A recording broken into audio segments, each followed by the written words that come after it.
Without further ado, let me introduce our first speaker, Dr. Lisa Kobrynski from Emory University. Dr. Kobrynski is an associate professor of pediatrics at Emory. She is also a clinical research director of the Southeast Regional 22Q Center. She is the chief of the allergy and immunology section at Eggleston Hospital, and she is also the director of the Allergy and Immunology Fellowship Program at Emory University as well. And the title of her talk today will be Newborn Screening for Severe Combined Immune Deficiency and T-Cell Lymphopenia.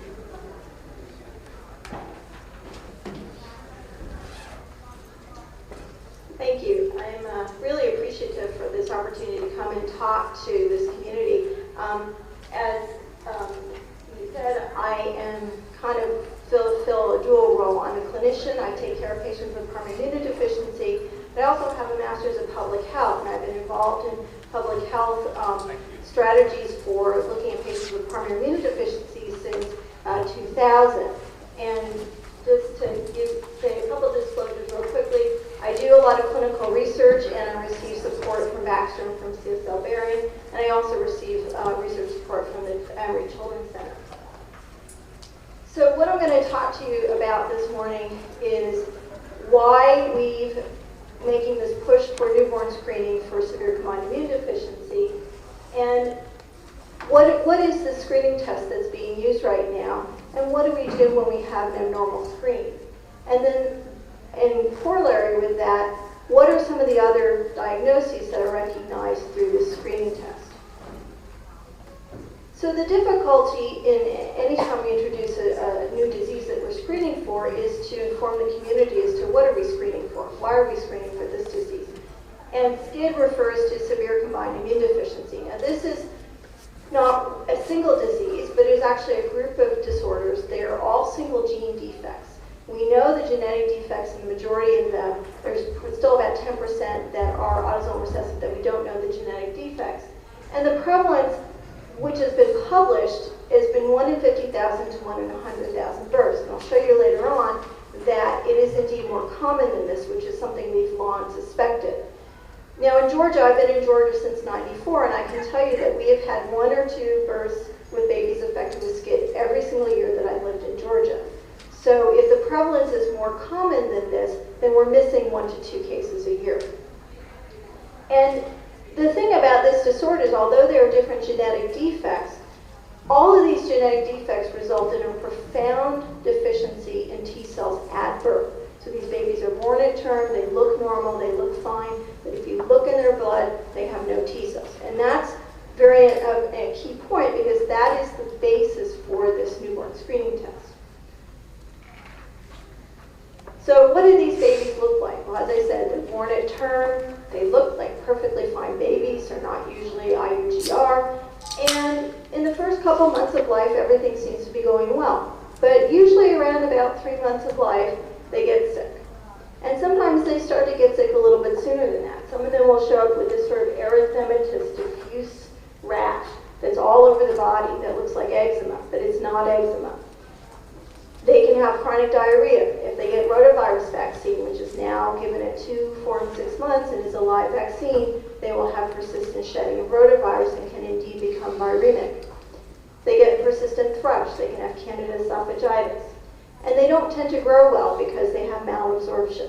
So by about 3, 4 months of age, you start having a very sick baby. The thing that is very devastating to them are these opportunistic infections. So pneumocystis pneumonias, CMV pneumonias, these babies become incredibly sick with this. They end up in the ICU, sometimes on ECMO, fighting for their life. And they can also develop sepsis with gram-negative organisms. Now, a family history is present in the cases where they are inherited in an X-linked fashion. So one of the more common forms is inherited on the X chromosome, and in those cases, about 50% of the time we have a family history that there was an affected family member who had SCID. So why do we want to do newborn screening for this disorder in particular? I mean, primary immune deficiencies are actually over 150 disorders, but this one in particular is most amenable to newborn screening. Now, these babies, they get very sick, and if you don't transplant them, they die. And that's a pretty much universal thing. Usually they might survive the first year of life, but almost all of these babies will die by their second birthday if you don't treat them with transplant. Secondly, they're asymptomatic at birth. So if you're going to wait until they get sick, sometimes that's too late to treat them. The third point, which is essential for screening, is that you can cure these babies. You can treat them successfully, and the treatment is readily available in most states. And the other part that's important for screening is that if you can recognize these babies in their asymptomatic point of time, before they become sick, and treat them early with transplant, it substantially improves the outcomes. So babies who are transplanted under 3 months of age have a 95% survival rate. If you wait until they're 6 or 7 months of age, it drops to about 75%. So there's a substantial improvement in outcomes. So what has held us back from screening for this, and there have been people who've advocated screening for SCID for 20 years now, is the lack of a good test for screening.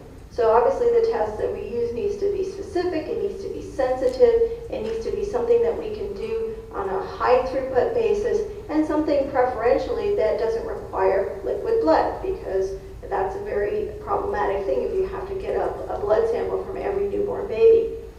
And it has to be economically feasible. So the cost of the testing has to be substantiated by the cost savings by early identification. So in 2001, we held a meeting with the CDC talking about the public health impact of immune deficiencies. And we talked a lot about the idea of screening. So most primary immune deficiencies are picked up with symptomatic screening. So that means that they already are having infections, they're already sick, and it's contingent upon a clinician who is astute enough to recognize that, hey, this isn't normal, and I should be looking to see if this kid has an immune defect. The problem with that is that symptomatic screening could be here, it could be here, it could be here. So you may have somebody who already has sequelae of their infections. They have lung disease, they have liver disease, all the way to they died from this disorder before anybody recognized an immune deficiency. And so with the screening for SCID, what we're trying to do is to hit this period before they become symptomatic. And as we talked about this morning, the test that we use has to be a test that has analytic validity. It's a reliable test. It measures what it's supposed to measure. It also has to have clinical validity. So does this test indeed identify babies who have SCID? And then is it cost effective? And this will hopefully realize better outcomes, reduce morbidity and mortality for these babies. So I mentioned before that SCID is caused by a bunch of different mutations. And so some people have said in the beginning, well, we should just do microarrays on all these babies and we can find all these genes. Well, of course, the problem is that you have all of these genes you have to look at, and there are multiple different hotspots within these genes. So it's not always a SNP or one base pair that's preferentially mutated. It can be missense, splice site, lots of different mutations. So that makes genome screening for these disorders rather impractical. The second part of that is the fact that I told you before that there are some defects that we don't know the gene that's involved. And so almost half of the babies have an X-linked form of SCID, which is due to a defect in the IL-2 gamma chain. But there are multiple autosomal recessive defects, and then this little pie, which is T negative, B negative, T negative, B positive, refers to babies who have a phenotype of SCID, and babies who have either no T cells and no B cells, or they have no T cells and B cells, but we don't know what the genetic defect is. So the development of the screening test for SCID came from this understanding that when T cells are being formed in utero, in the thymus, they go through this series of developmental steps. And these enzymes down here are ones that we know that are associated with SCID. And what happens is then this T cell production is blocked along the way. When the T cell receptor undergoes a germline gene rearrangement, it creates these small DNA circles that are called TRECs, or T cell receptor excision circles. So in the thymus, as each copy of the T cell receptor undergoes gene rearrangement, they excise a TREC. But this only happens in the thymus, and as these cells divide further, those TRECs are diluted out. And the estimates vary, but it seems that approximately 3 to 4 divisions at least of the T cells occur before they exit the thymus. So that means that even in a normal newborn, you're going to have TRECs maybe 1 in every 4 cells. So the other thing about this is, we talked about how sensitive or specific is a test looking at these TRECs. Well, if you look at this, these are the different genetic forms, and every single one of them has low T cells. Some of them have normal or low B cells or low NK cells, but every single one has low T cells. So we're able to capitalize on the fact that clinically they all have this defect. So when we look at babies clinically, we do flow cytometry and we find that these babies have low T cells. Their T cell function is abnormal. We can't use immunoglobulins very well in a newborn for screening because the IgG comes from the mother. And you could look for a thymic shadow on chest x-ray, but it's also not a very reliable sign. But the TRECs are a very reliable clinical indicator that this baby has a T cell defect. So further support for this idea for using this test came from some data from Duke. And this was a series of babies that were screened at birth because of family history or for other reasons. And when you look at these babies with a CBC and a differential, you see that these are the normal babies in green, and these are the babies that had SCID in red. And you see that there's a substantial difference. So the babies who have SCID have much fewer lymphocytes, but there is some overlap there. So this is not a very good screening test. But if you look at the T cell numbers, and this is not TRECs, this is just T cell numbers, here's the normal babies, here's the baby with SCID. And as Bob voted, the CBC likes to say you could drive a truck between here. So there's a very clear difference, and what that means is that looking at T cell numbers at birth is a very reliable or valid test for SCID. Now there are some other things that you may see with this pattern, in particular babies with complete DeGeorge syndrome, where there's an absence of the thymus, and babies who have perinatal or congenital late HIV infection, but that's very rare. So the screening test that's been developed now and put into use in 5 states and Puerto Rico is a screening test to detect lower absent T cells. This test makes use of existing newborn spots on screening cards that are collected in all infants. It's a test that's relatively inexpensive and it's quite sensitive and specific. And this test that's been developed is to enumerate T cell receptor excision circles using a quantitative PCR. So there are some other tests that have been considered for screening. There have been people in New York State that have tried to elute CD3, which is a marker for T cells, from the surface of the cells, or CD4. There have been other labs in California that have looked at eluting IL-7 or interleukin-7 from serum or plasma in the dry blood spots and using these as markers of SCID. They do detect babies with SCID, but they're not as specific as the TRECs.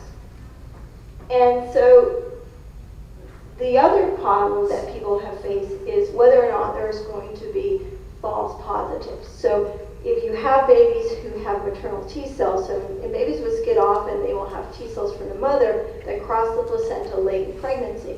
So when the babies are born, there may be some T cells in their peripheral blood.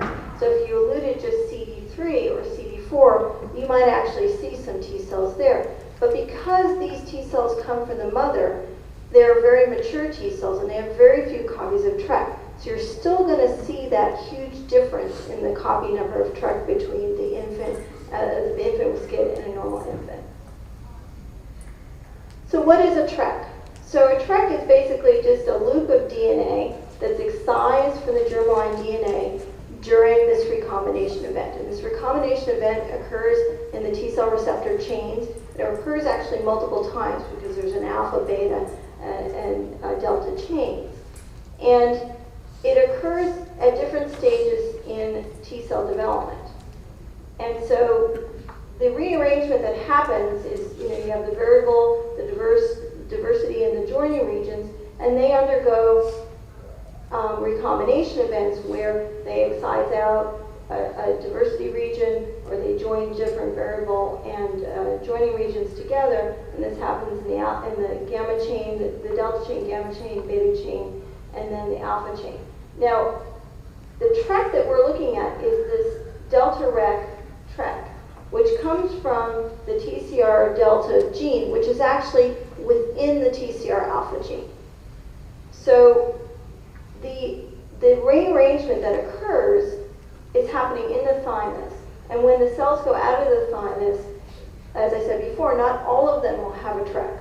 So most babies, now some estimates say about 10 to 20% will have a trek. And if you look at over time, you see that with normal individuals, the treks drop markedly. And this first year of life, if you blew this up, it would look almost like a straight line going down like this.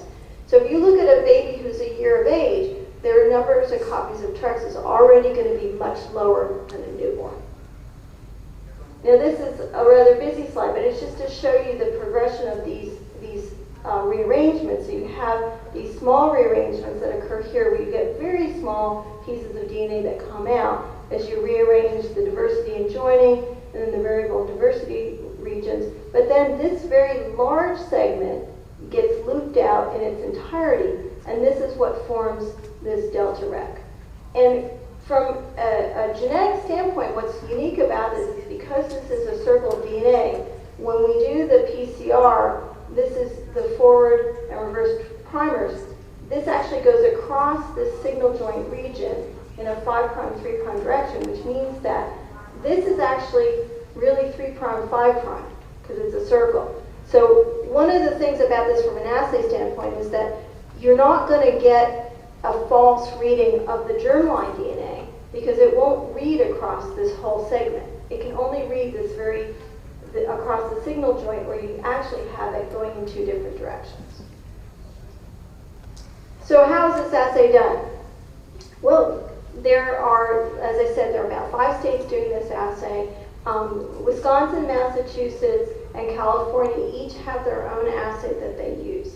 And they vary slightly in how they do the assay, but basically they use a punch from a newborn screening card. The size of the punch can vary. And then they extract the DNA from the dry blood spot in a 2-step process. Basically, they use a purification solution to get rid of red blood cells from the spot, and then they use an elution solution, and they heat the spots, which allows the DNA to be lifted off the spots into the elution liquid. And then they do a quantitative PCR using 5 milliliters of the extracted DNA, and they have primers that are based on the original primers used by Dueck, who described this delta rec, and then they use a TACMan probe to quantitate this. Now, there are control primers that we use to help control for amplification. These are genes that are conserved. They're generally present only in 2 copies in the host cell, and some labs use RNase P and others use beta-actin. And the reporting of the TREC is given as the number of copies of TREC per microliter of blood. So assuming that if we have a 3.2 millimeter punch, that's represents approximately 3 microliters of whole blood. And so at the CDC, where I work as a guest researcher in the newborn screening lab, we've been working on an assay that actually allows you to do this in situ. So rather than having to elute the DNA off the spots, this saves 1 step basically. But just to give you an idea in general of how these are done, the spots are punched into 96 well plates. They're washed to remove the red cells. The purification solution is added, and they're shaken, and then they are added. The master mix is added to the wells, and then they're put in the thermocycler and run on 45 cycles, and then this is what it looks like when you get your PCR. So these are all normal spots. So usually what we're looking at is the threshold for amplification, and we compare that to a calibrator. So what are the calibrators? So the calibrators are what are providing us with our normal reference range for the number of copies of TRECs.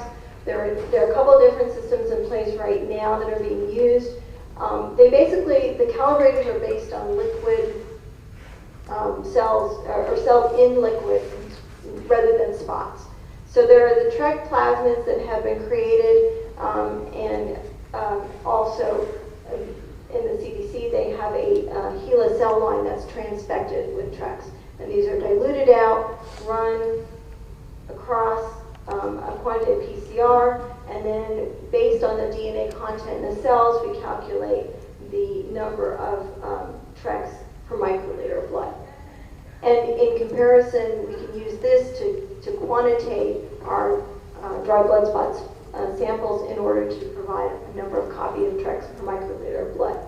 Now, we're also looking at the use of transfected cells that are not cell lines, but actually cord blood cells that have been depleted of the cells containing TREC, and then diluted and spotted on dry filter paper so that we can have an equivalent calibrator. So in other words, this controls for the fact that we have this step where we have to extract the DNA from the blood spots, and that extraction is sometimes variable. So this is what it looks like when you have an abnormal baby. So these are a bunch of spots that are running. These are all the normals. The SCID babies are down here. They have no TRECs. They don't amplify, well, they amplify their beta-actin RNAsP, but they have no TRECs. And this is what we call a SCID variant. So this is a baby who has a few T cells that have TRECs there, but you can see that there's a very clear difference. I mean, it's not ambiguous at all. And last night we were talking about, how many do you see in the gray zone? And so far the answer is none. I mean, they're clearly abnormal.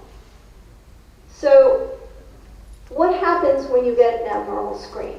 So an abnormal screen is if you have TRECs below the cutoff for your lab, and the cutoff has been set differently by different labs.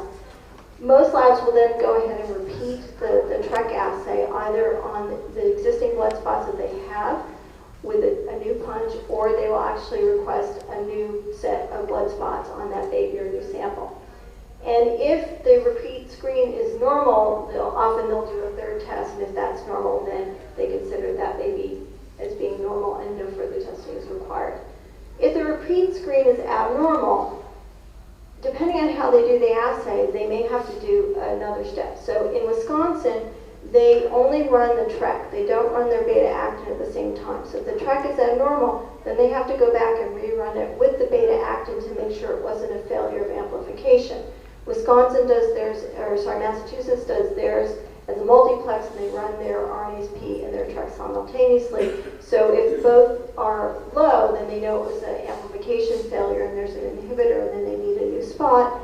If the TREC is abnormal but the control is normal, then they notify the care providers and they need to do confirmatory testing. And we'll talk about the confirmatory testing in a second. But one major caveat is the fact that premature infants have lower TREC copy numbers than term babies. And this happens because a lot of this maturation of the T cells in the thymus is happening in the third trimester of gestation. Now, so far none of the labs have set cutoffs in terms of what the cutoff should be per gestational age. We know, and actually Wisconsin had a poster showing that the number of copies of TRECs decreases by about 9% for a gestational age before 36 weeks of life. So right now most of the states will just repeat the TREC screening at whatever their specified routine interval, whether it's every 2 weeks or every 4 weeks, until that baby is 36 weeks gestational age. This is an example of Wisconsin screening algorithm that they published in JAMA, so they have their sample, and their cutoff is 25 TRECs per microliter of blood. So if they are less than 25 TRECs and they have a normal beta-actin, then they issue a normal report. If they have low beta-actin, then they may have a failure of amplification, so they usually request a new card. If their TRECs are over 25, then they issue a normal report. If they have an abnormal report, they notify, and then they may either repeat the screen with a new spot, or they will do a TREC assay in whole blood. And if they need diagnostic testing, then they're referred further for flow cytometry. So what is confirmatory testing or secondary testing? So this is basically to determine that the low track measurement does indeed reflect the fact that these babies have no T cells. So a whole blood sample is required for this. And the difficulty with this is being able to have the proper test done. We talked about this last night, that the subsets that we are looking at are the T cell subsets, NK cell subsets, and B cell subsets. We're not looking for markers of leukemia or lymphoma. We're only wanting to quantitate T cells. And the normal numbers of lymphocytes and T cells are different for newborns than they are for 1-year-olds and 10-year-olds. So you must have a lab that has age-appropriate reference ranges. Now, many labs will do also quantitation of memory and naive T cells because babies have larger number of naive T cells, and those are the cells that have TREX. If you have maternal T cells on board, they're going to be memory T cells. Some labs are also doing quantitation of TREX from whole blood samples. Now, I put stars next to these because these are not assays that you can get done at your local commercial lab or even your local hospital lab. There are specialized clinical immunology labs that do these assays. And if the flow is abnormal, then right now we recommend that they're referred to a pediatric immunologist. So it's not, usually the pediatricians, hematologists, infectious disease doctors are not well equipped to make the diagnosis of SCID. So what's gone on so far? Well, newborn screening for SCID started in Wisconsin in 2008. The first year they did 71,000 babies, and it was actually turned out to be 71,000 exactly, not 71,001, but it was actually 71,000. They identified 17 abnormal TREC assays. And of those babies, it was interesting, the first year, none of them actually had classic SCID. They had several that had variant SCID and required bone marrow transplantation. They had some with idiopathic CD4 lymphopenia, and then they had some other disorders. So now we have more than, actually it's over 900,000 infants now in 5 states and Puerto Rico. And the diagnosis that they've seen a variety of SCID diagnoses, and these are all the different genetic defects. And then what we've come to call SCID variants. So these are babies who have SCID, but they may sometimes have some T cells, just as we talked before about maybe maternal T cells or other memory T cells, but their TREX are still abnormal. So all of these diagnoses were picked up with the current cutoff values that they have for those labs, and all of these are things that are abnormal and require therapy. These two, the SCID variants and the SCIDs, all need bone marrow transplantation. So one should not call them a false positive. They are true immune deficiencies. Now, the non-SCID variants that have been seen include RAC2 deficiency, which is a problem in neutrophils, complete DeGeorge syndrome, where they have no thymus, idiopathic T-cell lymphopenia, congenital caulothorax, gastroschisis, where you have losses of T cells in lymph, Jacobson syndrome, which is a genetic syndrome that's associated with CD4 lymphopenia, trisomy 21 charge syndrome. This is a defect in T-cell regulatory cells, and ataxia telangiectasia. So except for the idiopathic T-cell lymphopenia, all of these are fairly significant defects. And just a little bit more about the SCID phenotypes.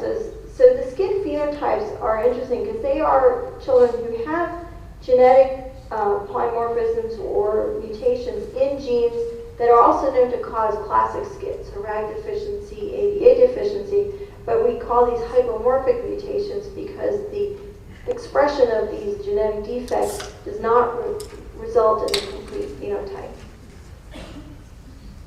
And then the other disorders that we see, we talked about DeGeorge syndrome. Charge syndrome, as you know, is an association of columbomas, heart defects, choanal mental retardation, genital and ear abnormalities. And many times the children with Charge syndrome can look very much like a DeGeorge syndrome. And so there may be some effect on thymic development with some children with Charge syndrome. The children with DeGeorge syndrome, when we talk about the ones that are picked up by TREC, these are what we call complete DeGeorge, which means they have no thymic development, so they have no T cells. But they are actually relatively rare. So DeGeorge syndrome in aggregate is probably about 1 in 3,000 live births, but complete DeGeorges are less than 1% of those. So they're not going to be a big cause of abnormal TREX screens in your population. And then these other disorders that you see where you have loss of T cells, I mean, generally these defects are going to be apparent even before you get back your TREX screen as being abnormal. So we talked about the idea about false negative screens. So do you have babies born with SCID who have normal TREX? The answer so far is no. So in Wisconsin, Massachusetts, California, all of those screeners maintain that all of the babies born in those states in the past 3 years who had SCID all had abnormal TREX. We don't even think that we have a problem because of the maternal engraftment causing false positives because they still have low TREX. And in fact, at the CDC, they've been working on calibrator materials using blood from what they call very special old people, where they're, because older people have very few TREX, so we can use those to dilute out cord bloods and create calibrators. So the other thing that we talked about a little bit is when you have screen failures, and obviously in any assay you may have technical problems. You may have problems with this because it is a PCR amplification if you have inhibitors, and problems with the DNA template integrity. Now fortunately, DNA in dry blood spots is remarkably robust and stable. I mean, you can keep these spots for a very long time and still be able to extract usable DNA from them. And we've generally been very successful in extracting sufficient amounts of DNA from dry blood spots, even from very small spots, in order to run this assay. So the diagnostic testing, as I said before, requires whole blood, CBC with differential to show lymphopenia, flow cytometry looking at T cells, B cells, NK cells, and then additional diagnostic testing. We look at functional testing, how the lymphocytes proliferate, flow cytometry looking at memory and naive cells, and then finally, based on this sort of clinical phenotype with the number of T cells and B cells and NK cells, we may do mutation analysis looking for specific genetic defects. And then finally, therapy. So what happens to these babies once they've been diagnosed? So as we said before, we do have good therapies for severe combined immune deficiency, and the therapy, of course, at this time is a hematopoietic stem cell transplant. And we use T-cell depleted marrow or peripheral stem cells. And we can use sibling donors, we can use matched unrelated donors, and we can use parental donors. And the success of the transplant really depends largely on the age of the baby, the type of SCID they have, and the donor. So now with national registries that we have, if we don't have an HLA identical sibling, we can find very good matched unrelated donors in the majority of infants. And the success rate if you have a sibling, even if you do it at 6 months of age, is more than 90%. If you have a matched unrelated donor, it is about 85%. So that's still a very high success rate for therapy. For certain SCIDs, we can do enzyme replacement in adenosine deaminase. And now the thing that is coming to the forefront is gene therapy. So we have clinical trials underway doing gene therapy for adenosine deaminase SCID, IL-2 receptor chain SCID, JAK3 SCID. And these therapies are markedly successful. It's just a question of doing enough patients and making sure that we don't have any complications, such as the development of leukemia, which was seen in the earlier trials of IL-2. But this will be something that will be available probably in the next 5 to 10 years for these babies. So what's the role of the screeners? What do you do with these babies? Once they are identified with an abnormal TREG, and this is confirmed, they need to be referred to a clinical center. So I tell people, the CF centers are our heroes, and we aspire to that in the immunology world. Across the country, we have a number of immunology centers funded through the Jeffrey Modell Foundation. And these are generally centers that are identified because they have clinicians with expertise in primary immune deficiencies, and they're able to treat these babies. And if you don't have a center in your state, almost certainly they know where there is one and they can identify that person. But very key in these babies is to not allow them to have live vaccines. And at this point, in the first year of life, rotavirus vaccine is the only one that we're using. If they manage to survive long enough to a year of age, you don't want to give them MMR or varicella vaccine. They need antibiotic prophylaxis for pneumocystis pneumonia. They need to be in protective isolation so they can't go to daycare. And most of these babies start on gamma globulin replacement to provide them with passive antibodies. And then as soon as possible, getting them into a center to identify a donor and to prepare them for transplant. Centers that are very slick and very good about doing this can have them ready for a transplant as young as 3 weeks of age. Most centers, it takes a little bit longer than that, especially if you have to look in the National Registry. But ideally, you want them to go to transplant before they're 2 months of age. So we have some challenges. So far, this has actually been markedly successful in the fact that we've had very few false positives. We don't seem to have had any false negatives. But we still have some problems. One is knowing what to do with these premature babies who have abnormal TREX screens. So far, the idea has been we just have to repeat it until they become term. We might get to a point where we can actually give cutoffs for certain gestational ages.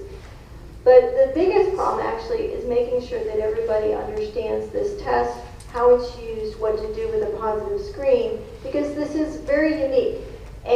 This is really one of the first times that we're using a DNA-based test for newborn screening. And secondly, this is a disorder that people really haven't ever heard of. And so they're really not familiar with it and what it is and what to do with it. And so we're working with the American College of Medical Genetics, the American Academy of Pediatrics, regional medical societies, and now with the regional screeners to help identify clinicians and centers for diagnosis and treatment, and also to help develop the algorithms for screening. And that's it. Thank you very much.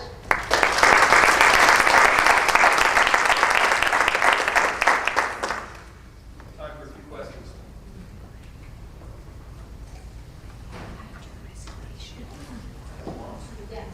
So in terms of the number of patients that are diagnosed with subject to newborn screening, do you have a sense of the relative proportion of SCID versus non-SCID that was diagnosed?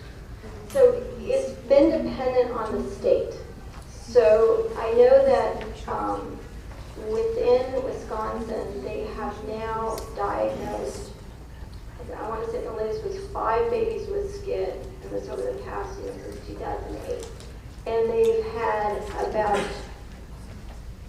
13 to 14 babies with other conditions, And some of them are, like the Georges and things like that, and then there's a few that are sort of idiopathic CD4 lymphopenia.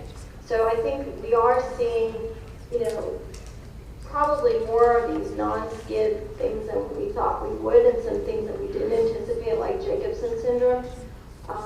But we'll see. It may change. Now, the latest estimate was that they calculated that the prevalence of SCID at birth is now thought to be 1 in 38,000 instead of 1 in 100,000. So already we've seen a marked increase in those calculations. Anything else? Yes. I first of all want to thank Lisa for being here, but also I want to comment that she has agreed to be our regional representative for the SERGG grant.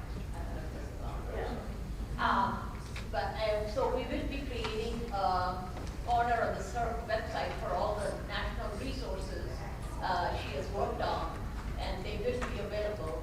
But I also want you to comment on some of the treatment centers which are available in the region if you can.